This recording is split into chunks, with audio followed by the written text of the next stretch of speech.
Hello, I'm Stevie Dainjala Totolo from Gemini Multimedia Limited. The question we are asking today is, can we live only from interpreting? Can we live off this industry? Well, I'm going to talk about advantages, I'm going to talk about drawbacks, and I'm also going to give a few pieces of advice. Alright, so first of all, in terms of advantages, we have relatively very high pay. Our pays, our daily rates go beyond people's salary in a month. So somebody working for 30 days cannot even earn half of what you earn in a day. And I'm talking about a case of Africa. I don't know much about all the countries and the continent and all the continents, but I know that according to standards, be it IC standards or international organizations or etc., basic standards, what you earn in a day could be somebody's salary, if not twice the person's salary. An interpreter also has this advantage of traveling the world. We travel, although in some circumstances some people have to pay for their tickets, but they are generally reimbursed. This is the normal standards. You are reimbursed for your ticket, but we travel. We can leave the continent. It's easy for us to get visas because we are invited by authorities, ministries, embassies, heads of state, and so on and so forth. We are also exposed to the world. Everybody knows us. We meet people, wonderful people, billionaires, rich men, businessmen, and that's when we need to take advantage of them. When we take part in those closed-door meetings, high-level private meetings, an interpreter should also add that as an added value, not just to come work like a robot and expect to get paid, but also to learn from them so that we can apply those rules, those business advice, those precious talks, and then transform or translate them into our lives. An interpreter is also somebody who can take holidays at any time. He's free to travel the world. He doesn't have any boss. In fact, he can just say, hey, today let me go to Seychelles, or let me go to China, let me go to Dubai for a week. It's such a wonderful job. We are not stressed, because when you work somewhere, how can you tell your boss that you want to go for holidays? You have to go on holidays during your leaves, etc. But in this job, we're free. If I have enough money, I can just say, oh, no, I'm not taking any meeting for now. Let me go for a week, to rest somewhere near the lakes or the beach and so on and so forth. An interpreter also lives a decent life. He doesn't have so much to bother about. He can pay his rent. He can easily, go up the ladder of the Maslow's pyramid, so basic needs are fulfilled. We live a decent life. We don't just run after some basic necessities like feeding yourselves and so on and so forth.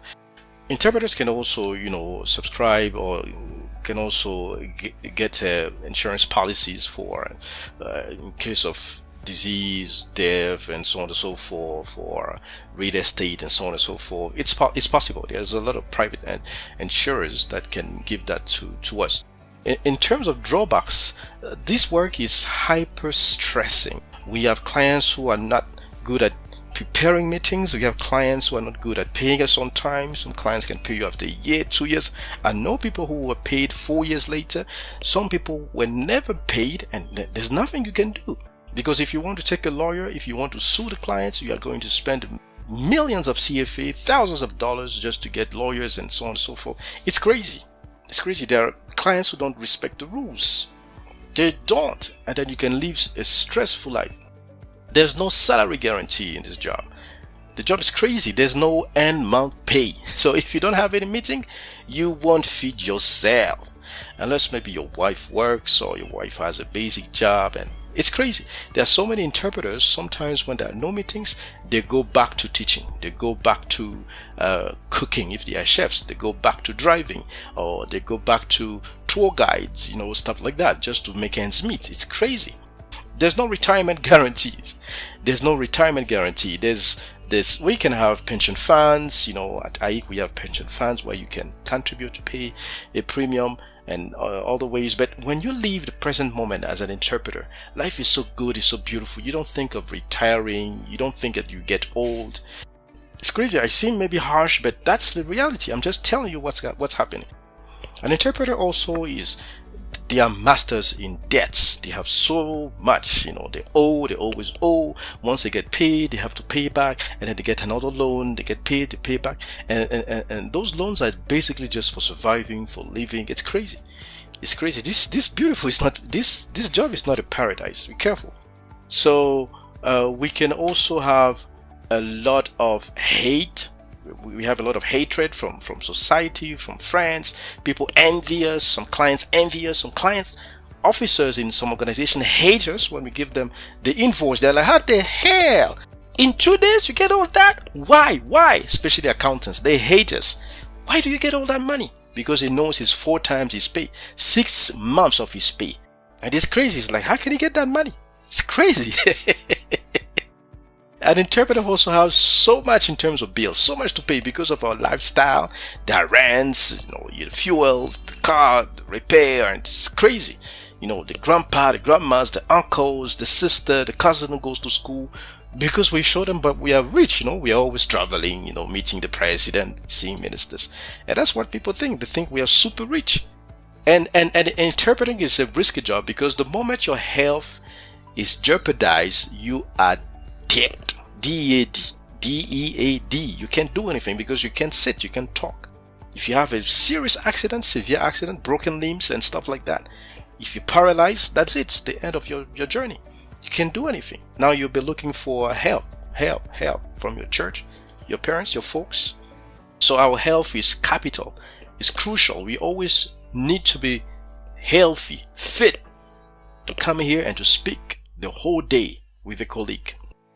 This is not to discourage you. This is just my personal advice. All right. So we have no access to credit. Sometimes you can have access to credits. Credits like building, credits like buying a land, credits like starting a business. So you have to raise a credit yourself from what you receive in terms of payment. My advice? Well, do you have to remain a freelancer or should you work for an organization as an in-house interpreter? Freelancing or in-house? Well, I created a video. You can just refer to that video in the comments below. What I can say is that a freelancer is exposed to too many risks compared to an in-house interpreter who has his pay and stuff like that. But the problem is that a freelancer can control his stress, he can choose clients, but an in-house has to do the job because he's paid for that. So they can need you on Sunday, they can need you when your daughter has a birthday, they can need you when your woman is sick at the hospital. You can't do anything. You can just say they don't want to give you any leave. You have to work. It's work. An interpreter, what my advice is, an interpreter should definitely create his business. I have my business, Gemini Multimedia Limited. When you have a business, you have some kind of premium. So on top of your daily rates, you also have taxes that you pay, and you can add some kind of percentage, to kind of balance against tax, CIT, and so on and so forth. You can get your own profit. You need to be in profit so that from that profit you can reinvest in something else. You can also become an entrepreneur, not just in interpreting. You can become an entrepreneur. You can rent equipment, because equipment guys, sometimes they're even wealthier than us because they can rent equipment when it's not your language combination. They can rent equipment even when there is no so-called interpreting. It's just talks. But they need microphones. Well, you can also invest in something else. You can invest in something else. I don't know. For me, for example, I do affiliate marketing. I also have invested in voiceovers. And if you want to get my voiceover masterclass, fine. You can just subscribe and I'll show you how you can make money in a minute. All right. The golden rule is this. Interpreters work for money. But the ideal situation is, if you really want to be wealthy, if you really want to become independent, you should rather let money work for you. Never forget that. I'm Stevie Dainjada Tutolo from Gemini Multimedia Limited. I know I've gone beyond the 10 minutes, but anyway, I had so much to say. Thank you for listening to my advice. Take care.